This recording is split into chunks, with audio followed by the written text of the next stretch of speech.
ಅಂದ್ರೆ ಪೇಡೆ ತಗೊಂಡು ನಿಮ್ಮ ಮಾಸ್ತರ್ಗೆ ಹಂಚಿಗೋತ್ ಬರ್ರಿ ಅಂದ್ರು. ಇಬ್ರು ಹೋದ್ರು.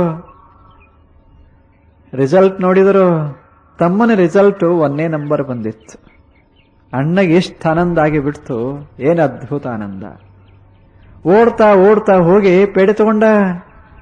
10 ರೂಪಾಯಿ ಕೊಟ್ಟು ಪೇಡೆ ತಂದ. ರಿಸಲ್ಟ್ ಮರ್ತ. ತನ್ನ ರಿಸಲ್ಟೇ ನೋಡ್ಲಿಲ್ಲ. ತಮ್ಮನ ರಿಸಲ್ಟ್ ಆಗಿದ್ದ ಅಷ್ಟು ಆನಂದ ಆಗಿತ್ತು ಆ ಮನುಷ್ಯಾಗ, ಆ ಹುಡುಗನಿಗೆ. ತಗೊಂಡು ಪೇಡೆ ತಗೊಂಡು ಬಂದ. ಅವಾಗ ಎದುರಿಗೆ ಅವನ ಮಾಸ್ತರ್ ಬಂದ್ರು. ಏನೋ ನಪಾಸಾದಿಯಲ್ಲ ಅಂದ್ರು. ಆವಾಗ ಹುಡುಗಂತ, ನಾನ್ ಅಪಾಸಾದ್ರೆ ಏನಾಯ್ತು, ನಮ್ ತಮ್ಮ ಪಾಸ್ ಆಗ್ಯಾನಲ್ಲ ಅಂತ. ನೋಡ್ಬೇಕೆ ಆಗದ. ಇಲ್ಲಿ ಒಂದೆರಡು ವ್ಯಕ್ತಿಗಳದಾರೆ. ಆ ಕಡೆ ನೋಡ್ದೇವಲ್ಲ, ಅಲ್ಲಿ ಒಂದೆರಡು ವ್ಯಕ್ತಿಗಳದಾರ. ಅವರು ಅಣ್ಣ ತಮ್ಮ 7, 8. 8ನೇದ್ದು ಅವ್ರಿಗೆ ಕಂಟಕ ಆಗಿತ್ತು.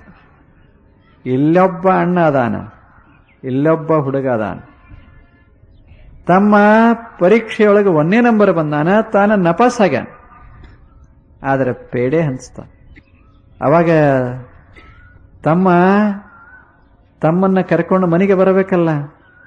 ಅದಕ್ಕೆ ಅಣ್ಣ, ನಾನು ಪೇಡೆ ತಂದೇನಿ, ಹೋಗೋಣ ನಡಿ ಮನೆಗೆ ಅಂದ. ನೀನು ಕೂಡ ಬರುದಿಲ್ಲ ಅಂದ. ತಮ್ಮ, ನೀನು ನಪಾಸಾಗಿದೆ, ನಿನ್ನ ಮುಖ ಯಾರು ನೋಡೋರು ಅಂದ. ಮನಸ್ಸು ಹೆಂಗದ? ಯಾರು ದೊಡ್ಡವರು? ಯಾರಿಗೆ ಬದುಕಾಕ ಬರ್ತದ?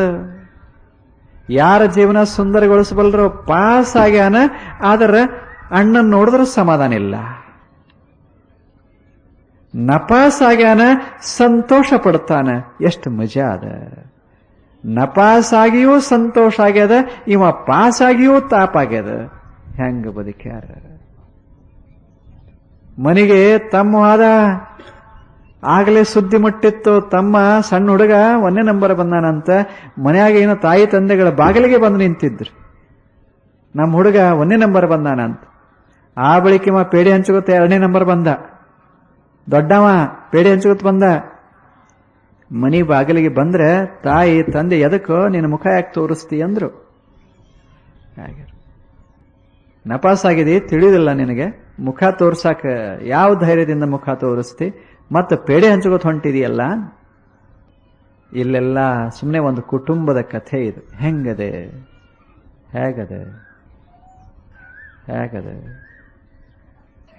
ಈಗ ಅವು 2 ಹುಡುಗರು ಅದಾವ. ಒಬ್ಬ ಅಮೇರಿಕಾದಾಗ ಅದಾನ, ಇವರಿಗೆ ಮಾತಾಡ್ಸೋದೇ ಇಲ್ಲ. ಏನು ಯಾವನು ಬೈದಿದ್ರು ಅವ ಸುಂದರ